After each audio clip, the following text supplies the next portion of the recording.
everyone, and welcome to our Holidays at Home programming. We are so excited to be bringing you aboard the Nonsuch today with my wonderful friend Shauna. If you are joining us from Facebook, you will be able to participate with our presenter by leaving messages in the chat, and I will be forwarding them on to the presenter, so Shauna will be able to answer them live.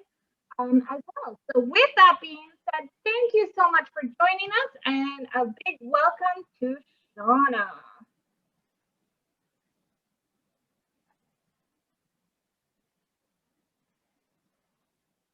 Hi there, everyone. It's Shauna here at the Manitoba Museum. Very excited to be here for our Holidays at Home program and for our New Year's Eve Nonsuch special. And believe me, today is going to be special because in our time together, today we're gonna party like it's 1669. Okay, well, part of our program will be that. Also, I'm gonna be taking us down into our favorite place to go, right, this time of year, the cargo hold. So I'll be doing that. And best of all, I will be counting down at noon to the end of the year 2020 and going into 2021 altogether. So I'm very excited to be with you here today. So I know that we have people joining us from pretty much all over North America today, which is very exciting. And so those of you who have not been here before, welcome to the Manitoba Museum and to the beautiful ship that's behind me, which of course is called the Nonsuch. Now, the original Nonsuch sailed and returned to England in 1669 and resulted in the start of a company called the Hudson Bay Company, which is familiar. It still exists today. Oh, I hear that we're upside down here, so we're just going to fix that for you. I told you this was going to be a crazy fun party. Here we go. Am I right side up now? Awesome. So we're very excited to be entering into 2021 that we are even upside down. Wonderful. So the Hudson Bay Company, oldest company in North America, still exists today, and as a result of the voyage of the original Nonsuch. However, what I'm very excited to talk about today is the ship that is actually here in our museum. And so I know a lot of people visiting today have visited our museum before. If you grew up in Winnipeg or in Manitoba, you come here as a kid, right? When you come with school, and everyone just loves the ship. So this ship is a replica or copy of the original Nonsuch. But guess what? This replica that's in our museum really did sail. It sailed for 4 years. It's a real ship. And to talk about where it sailed to, how in the world it got to our museum, please follow me. I can't wait to tell you. So I should at this moment take the opportunity to introduce my friend Anya, who is actually following us and making this adventure possible. So thank you, Anya. And Anya, I'll get you to kind of zoom in on this beautiful color photograph here. So you see this color photograph of a ship on the water. Well, that ship that you see in this color photograph is the actual ship that's here in our museum, sailing on the water. My goodness, that's an amazing photograph. And so the replica was built in 1968 in Appledore, England. And the reason that the replica was built was to celebrate the Hudson Bay Company's anniversary at the time, its 300th anniversary. And the replica didn't sail across the Atlantic like the original Nonsuch did. They put it onto a freight ship, sailed it over here, and it started its journey. And it was kind of like a happy anniversary Hudson Bay celebration journey. It sailed on our Great Lakes here in Canada. And this was all in the period of sort of 1969 to 1972. When it went overland across stops, it was put onto a truck, the hull, and then it made its way to the West Coast. I've been told the last place that the ship was, the replica, was in Seattle, Washington. And then they took the ship out of the water, put it on a truck, and drove it to our museum. And so I will be showing photographs shortly of that too, because that's incredible. But first, I wanted to do something fun. I wanted to show you this beautiful model of the Nonsuch. So this is a mini model, clearly. But I have a question for all of you, because I want to hear some things from you today too. Which do you think took longer to build? Was it the replica, the ship in our museum, or this mini model of the Nonsuch? So you put your answers in the chat. Which one took longer to build? The mini ship or the big ship? And we'll see which person gets the answer. Oh, we're getting some good answers already. Oh my goodness, our answers are all over the place. We've got little ship some, big ship some. Well, very good. We'll give it another minute so that everybody gets their answers in. There's so many people joining us today, it's so fun. Well, for those of you who guessed the mini, you are correct. The mini ship took 15 years to build, and the replica took 15 months. And the reason is because the mini ship, it was one man working on the ship. It's very intricate in detail, but there was one man working on it. Whereas the replica, of course, it had many people working on it over there in Appledore. And Annie's showing a nice picture of that. Speaking of the building of the replica, at the time, I've been told that the Hudson Bay Company, they very much wanted it to be very authentic to the original Nonsuch. So it is in size, but at the time of the building in Appledore, they even wanted the tools to be authentic to build it. And so at the time it was built in 1968, the company, they actually had to make some of these old-fashioned tools to be that much more authentic and to be accurate for shipbuilding at the time. So that's pretty cool too. They wanted it to be as authentic as possible. So here we see some of those tools that were made specially to build the replica of the Nonsuch. Now, I do want to show you pictures that we have here at the museum of the ship arriving. And some of you will remember that, right? I was just a baby myself, but the ship arrived in true Winnipeg style in a snowstorm. Here's some actual photographs of it arriving. And I've heard some stories of the trip, but you can also see the pictures of the hull on a truck. It drove a route through the United States.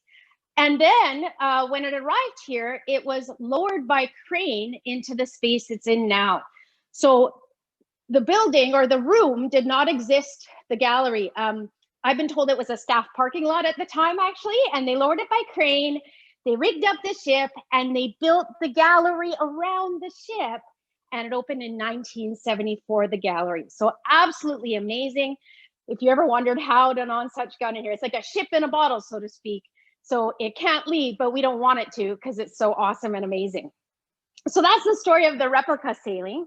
However, we will spend some time today, of course, talking about the original sailing, because that's what our gallery has always been imagining to be, the time period of the Nonsuch sailing.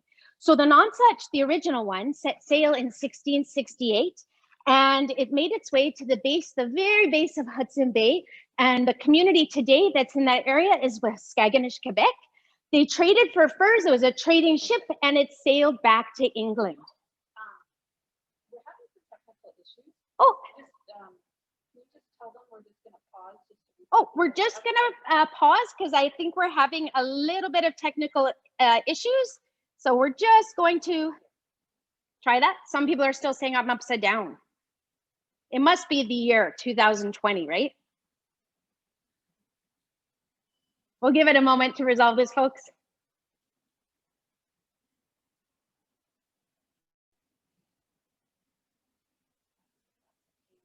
Okay, can I get confirmation that I'm right side up now before we start our next leg of our adventure? Yes, wonderful, thank you very much. Sorry about that. It must be 2020, the reason that I keep appearing upside down, I'm convinced, which is why I'm very, very excited to be counting us down into the next year shortly. So the original Nonsuch arrived back in Deptford, England in the year 1669.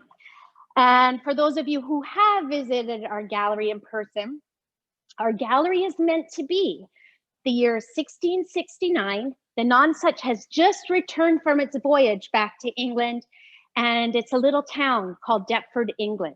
Now, Deptford still exists today. I've met folks from Deptford over the years, and they get a real kick out of the fact that we have a gallery dedicated to their little town. It's like a suburb of London. However, to do with this history, it's absolutely using the imagination. So I hope you all love imagining like me. Let's imagine we're back in time and we're going to walk the streets of Deptford, England together, and the year is 1669. Now, if you've been to our gallery before, you may have always wondered, I know that I did when I was a kid, why are all these little things sort of stuck in the cement here? It's unpaved and there's little sort of things stuck in the cement. Well, The streets of Deptford and England were not paved at the time, of course, but not only that, at the time, there was no one coming to pick up your garbage in London in 1669. There was no garbage pickup. In fact, people would throw their garbage out their windows into the street. And I'll show you an example. I think one of my favorite things here, right here, you see these little seashells, for example, or maybe some of you over the years have noticed bones and things like that. Well, we're imagining that's the remains of someone's dinner thrown out the window. But it wasn't just food or garbage. It was also sewage. Raw sewage went out the window. As you can imagine, the streets were very dirty in London and Deptford at the time, and it did, of course, result in disease. So very different times for sure. We're going to keep heading along as we make our way through Deptford. And we come upon the ship itself, but also a display here of some of the cargo that they would have taken and also unloaded on the end of their voyage. Now, on the way there, the cargo could have been supplies, things they need. And I see the barrels here, a lot of questions about that. So the barrels likely wouldn't have contained just water, because on the voyage, it took 90 days. They would have not known if they could stop for fresh water or not. So what they usually issue the sailors is a beverage called small beer. Small beer was a very low alcohol percentage drink, and it would stay fresh. You know, when you fill up your water bottle, if you leave it for a few days, it can actually get kind of, you know, not fresh anymore. Well, that's the idea. This small beer would stay preserved. And so we see some of those things there. On the way back, which is what our gallery is meant to be, of course, we would see bundles of trade of fur. They would have traded with the Cree in that area and come back with fur. And at the time, there was all kinds of fur that was very, very valuable. Now, we're going to make our way to the ship. I wanted to say, I know a lot of people have been here before, and one thing people always remember is our rule of no touching the ropes. That's always a rule here at the ship. The reason is not because we think that you're going to mess them up, at least we hope not. Nobody's going to be pulling on them. It's not so much that. It's just that as humans, we all have natural oils on our skin, even if we don't see it. And when you touch the ropes, they were natural ropes. The oil could cause damage to the ropes and break down. So for conservation reasons, we will always have that rule. And the ship has been re-rigged fairly recently, and we just want to preserve those ropes as soon as we can. So, would you like to board with me? I'm going to check the chat and see if everyone wants to board with me and if everybody's excited. If you want to board with me, say yes in the chat. Yes, yes, yes. Woohoo! Oh, I love it. I love the exclamation marks. Anya, we got to do it. They're excited. All right. So we're going to board the ship.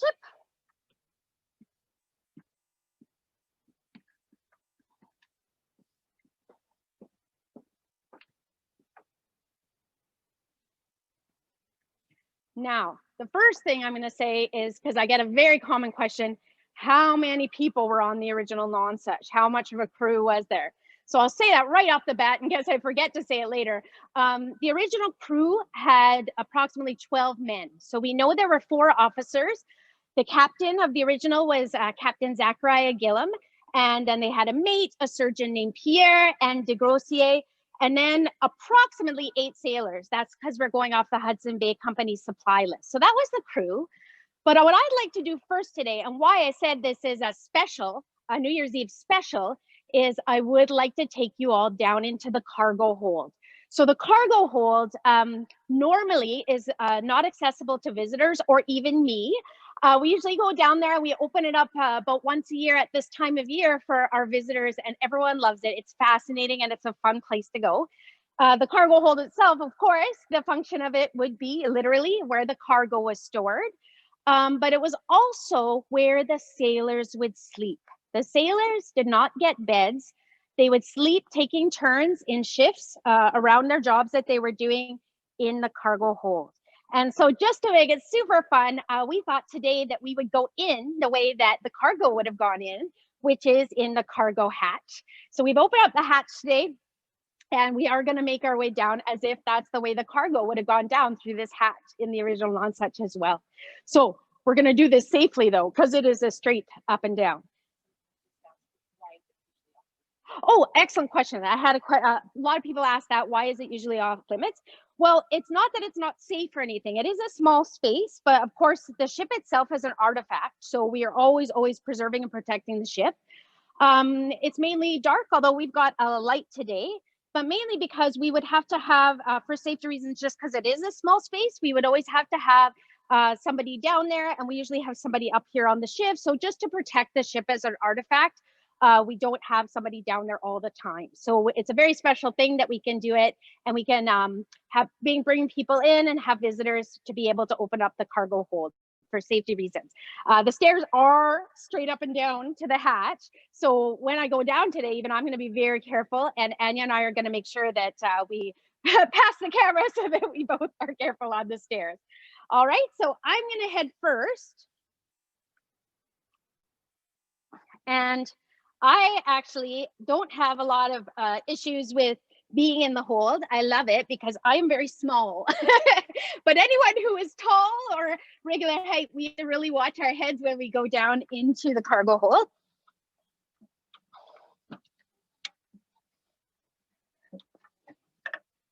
And Anya's gonna pass.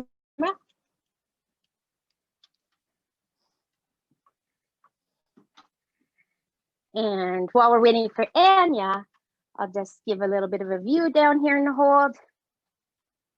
Hopefully we're not upside down. There you go, Anya. Awesome, you got it? Wonderful. Here we are, guys, so exciting. And my friend Anya, she's got a super nice light that will hopefully help you see down here because I know it is very dark. So maybe I'll get confirmation. Can everybody see me okay down here? Can you see my sparkly tiara? Yes, great, with exclamation marks. Excellent, thank you. So welcome to the cargo hold. Like I said, I too get very excited to go down here. It's a neat space to be. I'm gonna make this sound. You may hear a bit of a sound. When I'm just gonna try to tell you what people say when they actually come down here, when I'm here with visitors. Usually, especially with kids, it is wiggly. The boards are wiggly, but they're safe. And that's just because these boards were put here so that visitors could stand on if they come down here. Normally, this platform was built for visitors.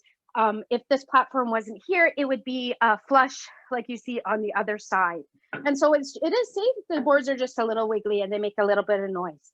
But I want to show you some of the features down here in the hold that are interesting, or at least I think are interesting, some of my favorite things. Starting with the captain's special storage space. So there's a special storage space. It's called a lazarette. And it's just basically a storage space. It is underneath the captain's cabin. So when you're in the to this space, and what would be stored down there? Oh, frozen? Okay. What would be stored down there, and only the captain would have a key, would be mainly for ammunition or for like gunpowder and things. And so that would not give you free access to the sailors, but also the captain may have some little bits of rum or some trinkets or treasures of his own. And so again, that's the lazarette. In the replica sailing though, there was a diesel engine put on for the sailing. Now, something else that's really neat to see down here, at least my favorite thing down here, is the tiller. So this tiller, and that's what was used to steer the ship, this is actually the original replica tiller. So I was told there's a story that when the replica sailed, this one in the 1970s, at one point it was in the St. Lawrence River and it kind of got stuck on a sandbar and this original tiller snapped off. So the one that you'll see, and we'll see later when we go above board, is a replacement tiller, but this is the original one that snapped off in the St. Lawrence River. So that's kind of cool. When you're down here, you'll see some other features like that are added for the replica safety in the museum. For example, you'll see a fire extinguisher. You'll see a sprinkler system. So the museum put that in, of course, to keep this artifact safe in case of fire. The whole ship is made of wood. It's so precious. So that's why we see the sprinkler system there. I want to show you some really neat features down here that you could never see above deck. So I'm going to help, these two things I'm going to show you are very similar in shape, but are completely different function. So Anya, we're going to start with this one. So what you're looking at is a cylindrical shape, and it is the housing for the bilge pump. So the bilge pump is drawing water out of the bottom of the ship, and you'll see also behind the bilge pump laying down the plunger that fits into the bilge pump. My friend Anya, she'll maybe go around to the other side. It's that stick thing. That's the plunger for the bilge pump that would go inside of it. And like I said, that is a pump that I'll show you when we go above deck later, that will be pumped to draw water out of the bottom of the ship. Because even if this ship was brand new, it's completely made of wood, and slowly water would always be coming in. So you would have to pump the bilge pump a little more than, say, a sailing ship today. The thing that looks similar in shape though here, and I just have to touch it once because it's so amazing, ding, it's the mast. So this is the base of the main mast that goes up 80 feet to the Nonsuch ceiling, and it's a Scotch pine tree. That's right. And you can see a few cracks in it because the Nonsuch, this replica, has been out of water for quite a long time, hasn't it? But I've heard that in the first 5 to 10 years is when most of the shrinkage happened here with the ship. So our conservation staff, including my friend Carolyn, they're very diligent, always taking measurements and checking on the condition of the ship, but also for any shrinkage. But most of it, she says, did happen in the first while that the museum was here. Nonetheless, you can see. Now, something else you can see from the shrinkage is the amazing wooden nails on the ship, the trunnels. So these are trunnel nails. They're made of wood, and that is very accurate to the shipbuilding of the time. And when they built this replica, this is one of those details that they were insistent on having, is these authentic tree nails. And what the tree nails do is they swell up in seawater, creating a nice tight seal on the ship when it's sailing. But as you can see down here in the hold, you get a nice view of some of the shrinkage that has happened over time, and you get a nice view of the trunnel nails. On the upper deck, they're actually flush to the deck. So we're going to continue along, but we're just going to check the chat here. And how much cargo does the Nonsuch ship hold? That's an excellent question. Well, in just a moment, I want to show you what the actual tonnage of this ship is. So we're going to move this way a little bit, because my other very favorite thing to show is right here. So my friend Anya is going to shine it on here.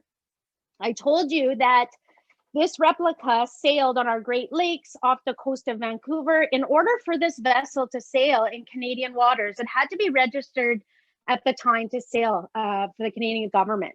So that's the ship's legal registration number to sail in Canadian waters, as well as its tonnage. So 37 and a quarter is its tonnage. So that's pretty amazing detail as well. Now, I do have a friend to show you. So the original Nonsuch did not have bunks. I told you the sailors slept amongst the cargo. They did. They simply slept amongst the packages. In fact, we don't even think from the records that they slept in hammocks. In taller big ships, they may have had hammocks, but as far as we know, they just slept amongst the cargo. However, this replica has bunks, and the sailors that sailed it in the 1970s, they might have spent some time on the ship. A lot of times they probably stayed in hotels. However, having spent a lot of time down here over the last few years when we have visitors, we have, I know he's kind of the star for kids that come and visit us at Christmas time. There's Jimmy the rat. There you go, kids. That's our friend Jimmy. He comes out every Christmas and keeps us company down here in the hold. And he's got a nice cozy wool trade. So there's quite a few of them here on the replica, but the original would not have bunks. I'm going to show you next the stove. So I'm going to move this way. So here's the galley stove. Again, this is one of those details that was put in for the replica sailing. My friend Amelia, she's the curator of the gallery. We think that in the original Nonsuch, they would have not had a stove like this. They likely had something like a kettle box, like a box, a small box to cook with. but the priority would have been cargo. This takes up a lot of space to have the stove. Also, keeping in mind, every time you light this stove, it actually is a risk to the ship, isn't it? Because the entire ship is made of wood. So if they were using any kind of kettle box, or even if they were using this stove, you'd want to use this sparingly. Maybe not so much for cooking, maybe for drying clothing, essentials, maybe an odd meal, but mostly the sailors would have been eating preserved goods, things like pickled pork, salted pork in brine, dried sea biscuits like hardtack, dried preserved food would have been mainly the food that the sailors ate on the original Nonsuch. Now, I wanted to show something really cool that's down here only though. For those of you who have visited our ship in person before, have you ever noticed when you walk into the gallery, the Nonsuch smell? Yeah, quite a few of you. Okay, so you might have always wondered that Nonsuch smell. People actually are so nostalgic and like that smell so much. We even had a tea made of it, the Nonsuch tea, because it is kind of a very unique smell. I want to tell you what it actually comes from, that smell. So in my hand, I don't know if you can see, my friend Anya's got a super cool light. I have this dried tar stuff called pitch, okay? And pitch, it's like a tar, similar, and that is what gives the Nonsuch its smell. So why do we have this pitch? Well, if you mix pitch with frayed rope, and the sailors would do this, they would fray up a rope, mix it with the semi-liquid pitch, it creates something called oakum. And that is what is used to seal all the boards in the Nonsuch. And so that is what the Nonsuch smell comes from. Sometimes Carolyn, again, in conservation, she will apply some nice fresh pitch. When you apply it, it's liquid and then it dries hard. And when she does that, whoa, it's kind of a smoky smell. The smell really permeates the gallery and it kind of lingers. And so if you ever wondered what caused that Nonsuch smell, then now you know. And I wish I could get you to smell through the camera. There you go, have a sniff. There we go. And so maybe I'll take a moment here to check if there's any questions, because I've been talking a lot and I'm sure that people have questions here, right? Why did they put a stove in a replica? That's a good question. I'm not sure whether I've met a couple of the men that sailed actually the sailing. I didn't ask them that question though. I got some other neat stories from them. They were really cool guys. They may have used it, or it may have just been for demonstration. I also know that this chimney, it had a chimney that went up top called the Charlie Noble, but we actually removed that for historical accuracy in the gallery when our gallery was recently redone. So that's a good question. They may have used it a bit in the replica, but we think in the original they would have not had such a stove. Good question. Was there any animals on the ship?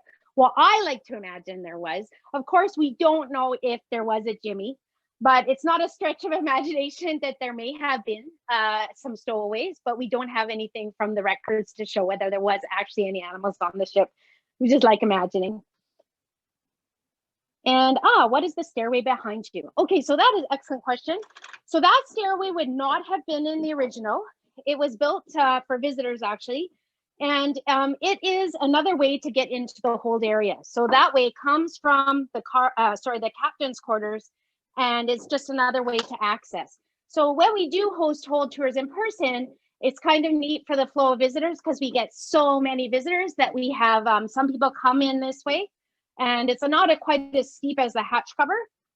So it's just another way to access the hold. But it was built for the replica, or even for the museum actually when it was installed here. And that is another way to go out. But the hatch is the original hatch. And we'll get a nice view if we come this way. I always think this is kind of neat because when you come to visit our ship, normally people are kind of fascinated by the hold, and that's the grate that you usually look down. We made that hatch cover with those little cut holes in it. In the original, it would have been solid, even with a boat over top of it. But it's kind of neat to have the opposite view, to be able to look up through the grate at what you can see from underneath. Okay, thanks. Haha. Okay. Aha. So the sailors, how many sailors would sleep? They would take turns and shifts. And to talk a little bit about more time though, about time, we're going to be going up to see what would mark time on the ship. And they would be switching shifts every 4 hours. So we're going to make our way up the stairs. I'm going to go first. We're going to exit the hole because I still have some really neat things that I want to show you, including what marked time, and talk a little bit about navigation. And my friend Anya will join me up too.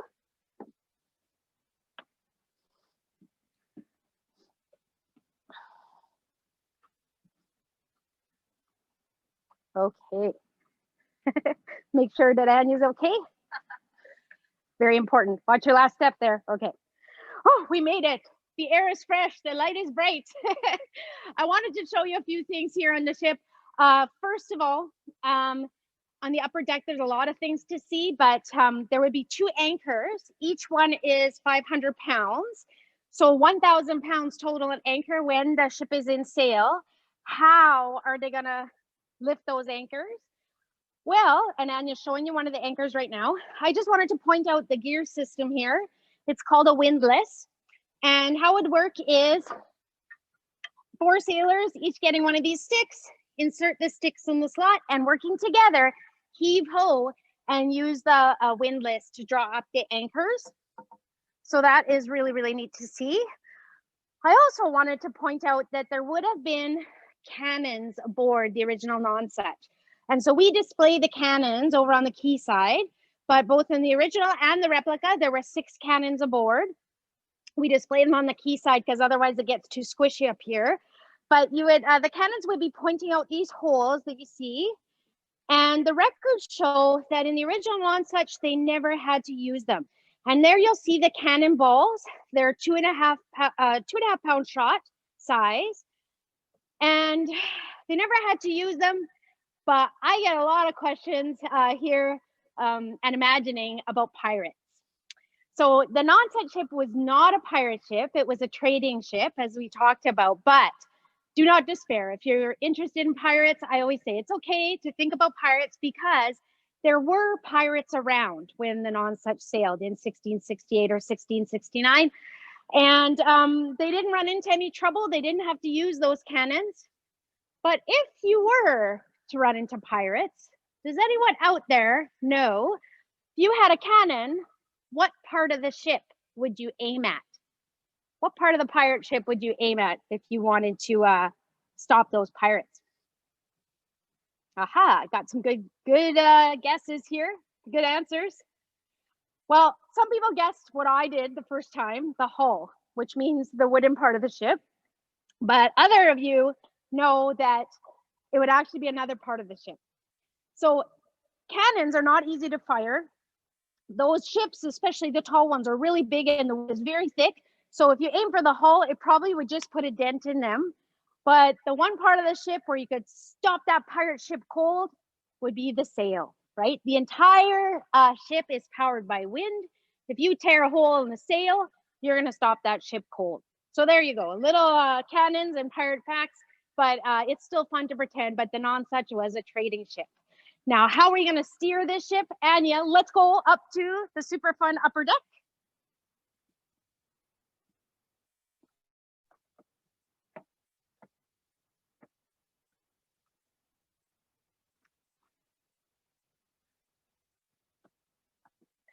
Anya's the most amazing camera person ever.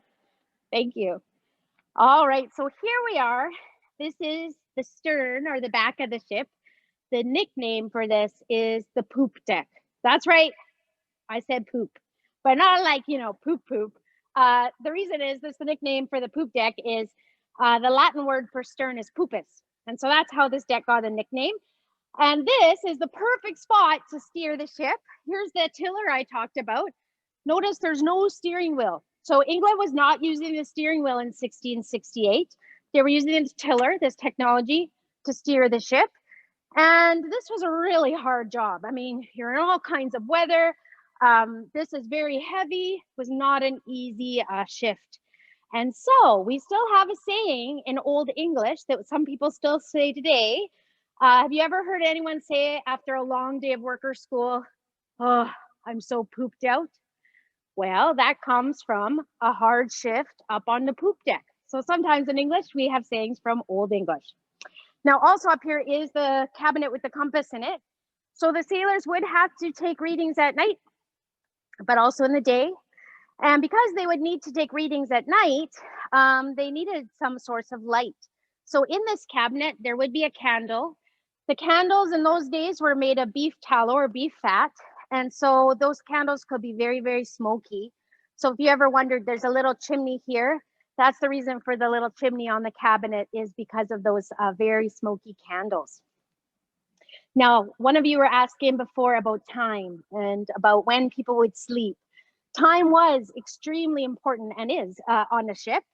And what would be rung is just over here. Of course, I'm talking about the ship's bell. Now, this is ship's bell. Notice there's no thingy in it. And I learned the word for a bell, the thingy, the clapper. There's no clapper in a ship's bell. Can anyone tell me in the chat why? Why not? Why is there no clapper in the ship's bell?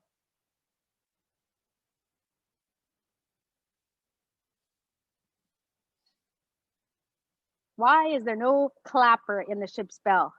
I hear no sound. I had a great answer because all the tourists would ring it. Well, that is true. Because I love all the answers. Yes, because it would always be ringing, right? With the rocking and everything else. That's right. So the ship's bell doesn't have a clapper in it. It would just be constantly be ringing. So it would need to be rung with a mallet or something made of metal. Let's see if I have anything made of metal in my pocket, Anya. Oh, I have my lipstick. So there you go. Every 4 hours, ring the bell, change jobs. Wonderful. Well, let's head down. I'm going to go. You also remember backwards down the stairs, right? For those of you who have been here before. We just say that because the stairs are like ladders. We're going to carefully go down the stairs.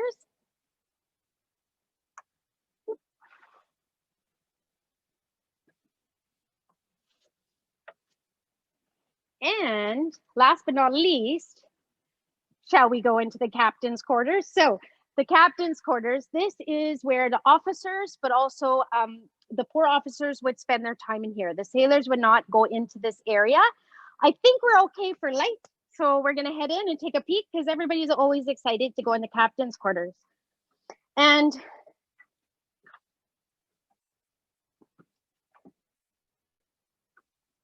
haha. And Anya, we can show them the trap door. So remember when we first started and I showed you in the hole, the storage space, that's the trap door to the lazarette that we talked about. And only the captain would have a key. So here we are in the captain's quarters. They want to see the bunks. Everybody loves the bunks, eh? Yeah. So, oh, and the plaque. So the plaque is when this replica was built for in Appledore, England. That's the company. I believe it says Hinks and Sons there, Anya. The plaque detailing company, which still exists today. That company in the marina there in Deptford, Hinks and Sons, and it being built in 1968, the replica. And the bunks are always very popular. This is where everyone gets very nostalgic and reminiscent of your childhood if you grew up in Winnipeg or Manitoba, right? It's just such a memory to have. And there are 4 bunks, actually. Remember I said for 4 officers. 2 in here, which most of us are familiar with, and our little signs that said, please don't sit on there. No, but I know why they're so small. And why they're so small, which is very common too. So it's not, although a lot of sailors could be pre-selected for their job for their stature, this is actually the officers' quarters. People weren't actually necessarily shorter then at all. My friend Amelia told me, first of all, cargo was the priority. So it was all about saving as much space on the ship and making cargo a priority, especially since the original Nonsuch was a merchant ship. It was originally a British Navy merchant ship. But also, Amelia told me, again, she's Dr. Amelia Faith, the curator of the HBC collection, that in that time period, a lot of people believed if you were feeling not well, like say a cold or a flu or something, people tended to sleep partially, like not flat down. They would sleep partially inclined up. So it may be that they're not sleeping flat, like flat like we do see, partially reclined, because it was thought that that could help with congestion. So that's another theory too, but a lot of it is saving space. To sort of say so, I just said there's 2 bunks here. There's 2 in the closet on the way down. This goes to the set of stairs that we saw earlier that you asked about. Yeah. And so they are very small. It is all about saving space, and it is close quarters. So I have a question in the chat. Word Nonsuch mean? Some say Nonsuch is this, but actually the original Nonsuch was originally a British Navy merchant service for 13 years before it did its voyage in 1668, commissioned by the king. And so because of that, the Nonsuch I read was actually a fairly common British Navy ship name. So there was other Nonsuches as well.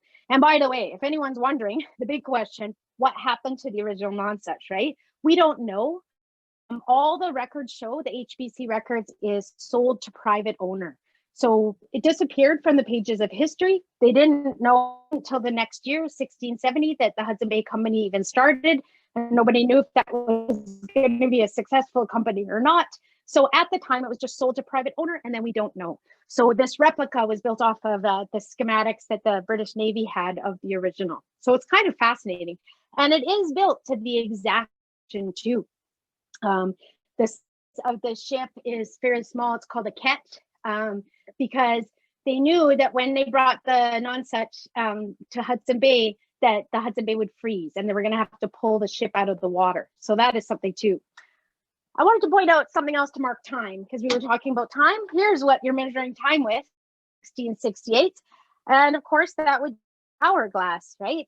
So not wearing watches or clocks or anything else, but using the hourglass to mark time. So it'd be about half an hour. And so someone's job between watching this and marking in the log, flipping it, and that's how you'd be marking time. I'm going to have time to show you a navigation instrument, I think. Okay, perfect. Others couldn't read or write, usually. Not everybody would. The officers would have. So the officers were the ones writing in the logbooks, marking measurements. But the sailors could absolutely be involved in navigation and taking measurements. I'm just going to show you one. You hear Edna, or we could go up? Yeah. Okay. So this instrument is called a. Okay, we're going to go up here, just because it might be a little better connection. And it also gets very in the hold and in the captain's quarters. If you're in there for a while, gets a little hot. It's nice and so this is called a cross staff, and it's something that the sailors could use to take measurements at night. And so what they would do is point this at the sky, line up one part with the North Star, Polaris, the only star in the sky that does not appear to move. Line it up with the North Star, and then slide to match, so the bottom part matches with the horizon. And when those two line up, that changes depending where you are on Earth. And when they lined up, they flip it on its side, and etched in the side are markings of latitude. So they had a way to stay on their course and to find their way to the course. And it did a pretty good job of it too. So that's pretty amazing. Okay, and I have something else really close to show you. I'm just going to put this one back.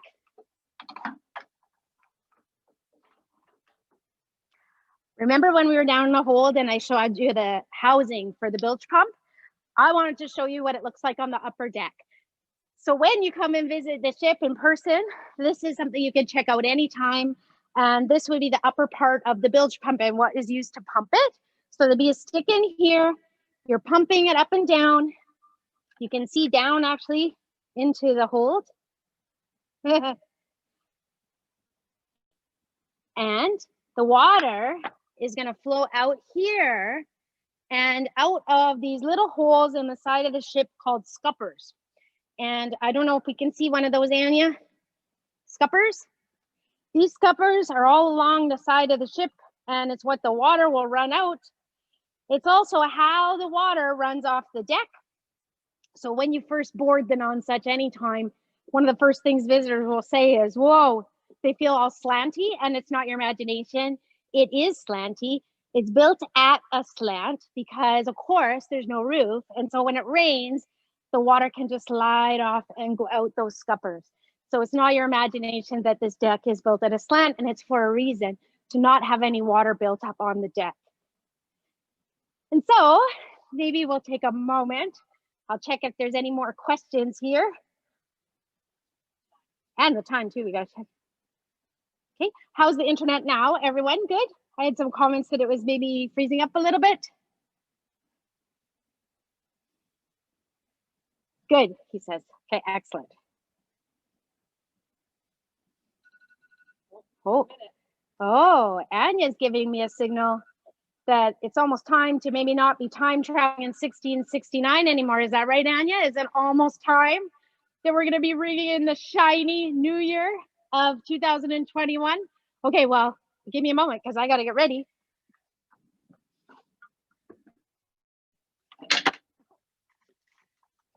Well, look at that. Isn't that exciting? We're going to have to count down together. I don't know about you folks, but it has been a challenging year, hasn't it? I hope that you've all been enjoying spending time and having holidays at home, and you've been enjoying our visits here with our museum and our holidays at home program. But we've had so many challenges, but I have great hope for the coming new year. And so I'm feeling like 2021 is going to start to be bright and shiny. So we're going to count down together, I guess, when it's time. My friend Anya is watching the time too. So if you have anything like this at home like me, if you have anything sparkly at home like me, please bring it out right now to celebrate. I know it's a little early for champagne, but if you have that around too, sure, why not? Anything special. And together, let's count down to noon. I don't know if I'll make it to actual midnight tonight, so I thought noon might be a better time to celebrate and wish all the best to our visitors for the new year. Okay, so ready to count yet? Yeah? Okay. 10, 9, 8, 7, 6, 5, 4, 3, 2, 1. Happy New Year, everyone! Happy New Year to everyone from here at the Manitoba Museum. And I do have time for, I know I answered some of your questions today, but absolutely, if anyone has any questions about the ship, we have time for that right now for sure. Oh, somebody wants a request for the bell again? That's excellent. Okay, let's do that.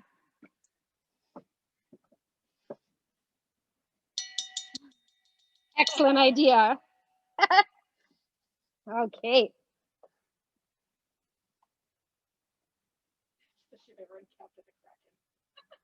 Oh my goodness, the Kraken.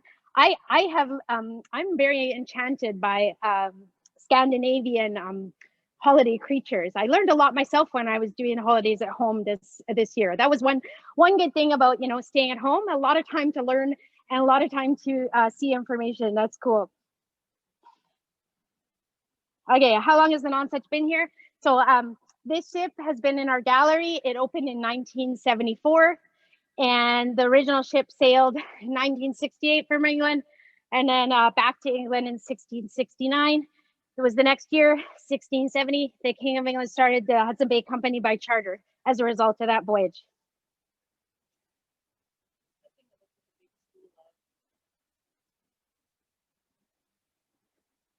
Lots of nice wishes for Happy New Year's.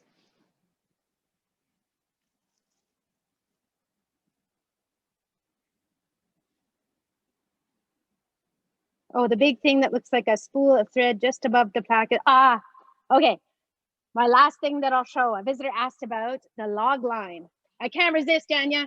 The only reason I bring out first, guys, is I'll tell you why. I got to just be careful getting it because, as I mentioned, I'm fairly small, so I just have to balance very carefully. There we go. Got it. And Anya might help me show it. So this is another measuring instrument, navigating. It's called the log line. And this tool will be used to measure speed of the ship. So how it would work is, I'm just running ahead. Anya, if you're able to, hold on to this part. Yeah, there we go. So The sailors, they'd stand at the stern of the ship. You toss this part into the wake, right? The waves at the back of the ship, right? And as you do that, this thing's moving and trailing. One of the other sailors has got the timepiece, the hourglass. And every so often, in a number of feet in this rope, a knot is tied into the rope. So as the ship moves, one sailor's holding his fingers like this, the other one's using the timepiece, and they're counting the number of knots that slip through their fingers in a certain amount of time. And then it's recorded. And that's why even today, sailing speed is measured in the unit of knots because of this old the navigating instrument called the log line. Of course, today's ships will be using digital instruments for measuring the speed of the ship, but this is what they would use to measure the speed.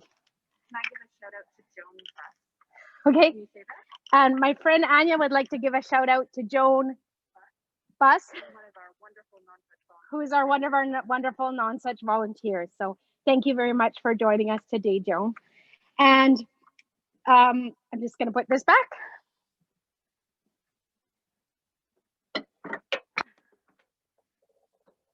And I also want to say, I saw someone was joining us from Florida.